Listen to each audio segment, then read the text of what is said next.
नेतागिरी में आप एक दूसरे को कोई आरोप लगाए, माफी मांग ले तो चलो चलता है। सेना के बारे में आप बात, सेना किसी पार्टी की है, किसी सरकार की? उसकी बहन बता दिया, बताओ बात।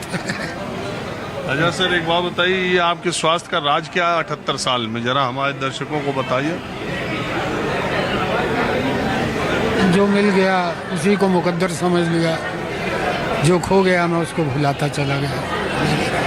न जिंदगी का साथ निभाता चला। अरे सब जिंदगी का साथ निभा रहे हैं गुरुजी। ये जो चेहरे की लाली है ना, बिना माल के नहीं आती है। यहाँ जब पैसा नहीं रहे आदमी के। 78 प्लस हो गया, लेकिन लगता नहीं, मैं खुद को नहीं मानता। अभी भी नहीं मैं मानता, क्योंकि बाल काले करने मैंने भी थोड़े दिन ही हुए हैं बंद किया, क्योंकि लोग कहते थे यार तू तो 45 का लग रहा है। नहीं, मैं ये जानना चाहता हूँ, मजाक की बात नहीं, कि आपके खान पान, रहन सहन, yoga, walking, cycling, walking, exercise, gym, क्या है आपका? नहीं, ना जिम ना एक्सरसाइज।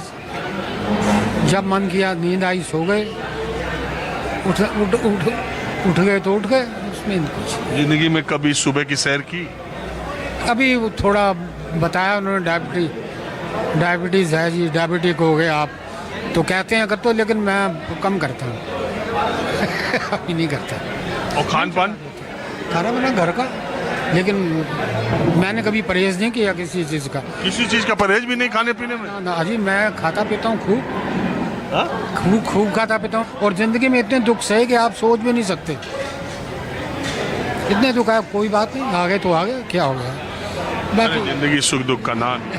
चलिए, बहरहाल आपने बात की, बहुत शुक्रिया। कह दूँ? हाँ शेर, अरे ये तो मैं शेर व शायरी का बहुत शौकीन। अलग हम सब से रहते हैं, अलग हम सब से रहते हैं, मिसाले तार तंबूरा, जरा छेड़े से मिलते हैं, मिला ले जिसका जी चाहे। वाह वाह वाह। देखिए, जिंदा दिली का नाम जिंदगी है। इस तरह 78 साल की हुआ, हमारे कार्यक्रम में इस तरह के लोग आपको मिलते रहते हैं। 78 पूरा कर चुके हैं, अब 80 होने वाले हैं। ये भी इतने ही होंगे। हाँ? ये भी इतने। इनका कैसे बताने लगे? आप बताएं जरा।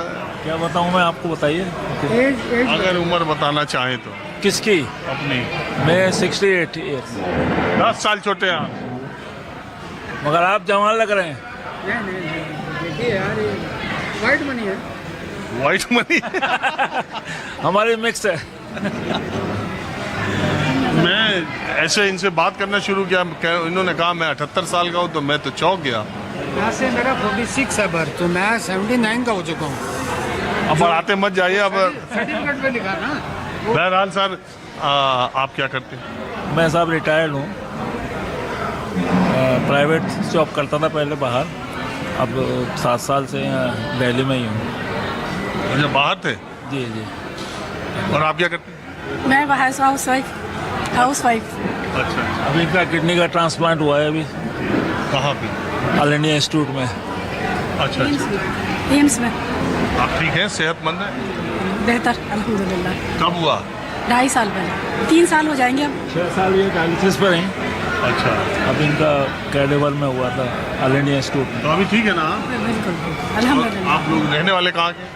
हम लोग होम टाउन वाला बुलंदशहर बाला बस्ती कहलाता है। हम लोग पठान हैं ओरिजिनली। फरहत नूर खान मेरा नाम है जी। अब आजकल ओखला में सेटल हैं हम लोग, जाकिर नगर में। बीच में ये जब जातिगत जनगणना चली थी और वक्फ का मामला चला था, खूब चर्चा चल रही थी कि मुसलमानों में भी पठानी और सैयद सबसे ज़्यादा मज़ा लेते हैं और पसमादा बेचारे पीछे रह गए हैं, तो उनको इससे फ़ायदा होगा, नुकसान होगा। अभी तो खैर मामला सुप्रीम कोर्ट में चल रहा है। कुछ कहना? फायदे का मैंने एक चीज़ नोट की है, मैं ऑल इंडिया इंस्टीट्यूट में भी जाता हूँ और जगह भी जाता हूँ, जिसको फ़ायदा लेना है वो सब लोग ले रहे हैं। किसी कास्ट का भी हो, चाहे हिंदू हो चाहे मुसलमान हो, मैंने नहीं देखा कभी हमें प्रॉब्लम आई हो। मेरा अपना एक्सपीरियंस है, अलग अलग हो सकता है। एम्स में मैं जाता था, 8-8 घंटे वेट करना पड़ता था, बैठ के आता था, काम होता था। इसमें ऐसा कोई डिस्क्रिमिनेशन नहीं था कि हिंदू है या मुसलमान। नहीं, मैं हिंदू मुसलमान की बात नहीं कर रहा, मैं मुसलमान की बात कर रहा हूँ कि वक्फ बोर्ड जब कानून आया तो कहा गया कि इस देश में सैयद, पठान, शेख ये बहुत कम है मुसलमानों में, सारा फ़ायदा यही लेते हैं। पसमादा जो अंसारी हैं, जुलाहे हैं, मोमिन हैं, और ये लोग जो है नाई हैं, जो धोबी हैं, ये नीचे ही रह गए। वक्फ बोर्ड कानून आने से इन लोगों का विकास होगा।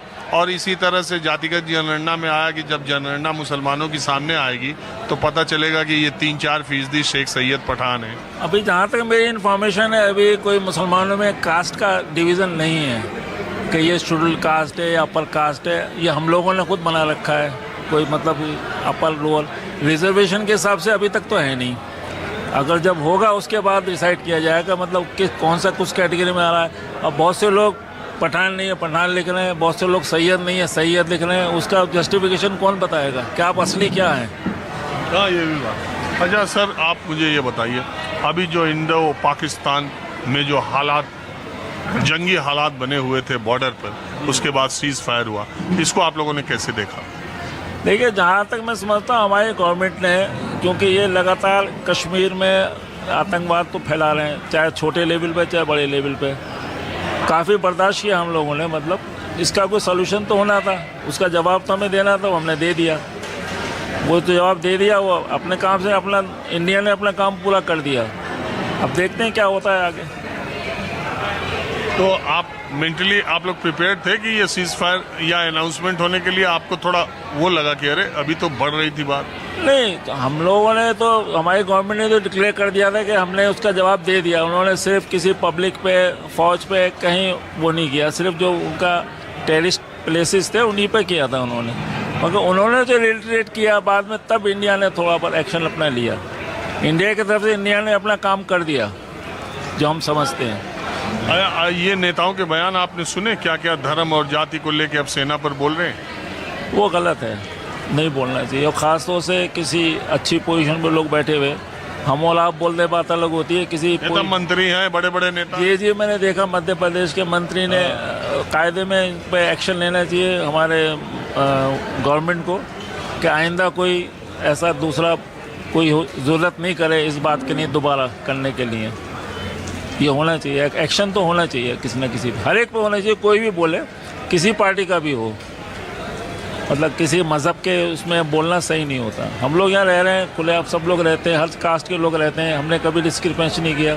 मैं पढ़ता था कभी इस कॉलेज में, बरेली में बता रहा हूँ, पूरे विष्णु इंटर कॉलेज नाम था उसका, अकेला मुसलमान, किसी को पता नहीं था कोई मुसलमान भी है। 4000 की स्ट्रेंथ थी विष्णु इंटर कॉलेज बरेली में।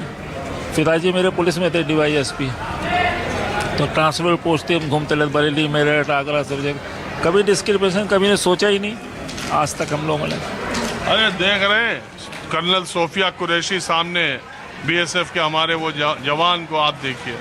अगर ये मुल्क तो इसी से बना है और सबसे मिल के बना हुआ, मगर ये जब युद्ध होता है, युद्ध जैसे हालात होते तो सारे नेता हम एक हैं, हम एक हैं, हम एक हैं, और जैसे ही खत्म हुआ, अभी 4 दिन भी नहीं बीता, अब ये जाति बताने लगे कि वो उस जाति की है, वो उस धर्म का है, ये इससे आपको लगता नहीं कि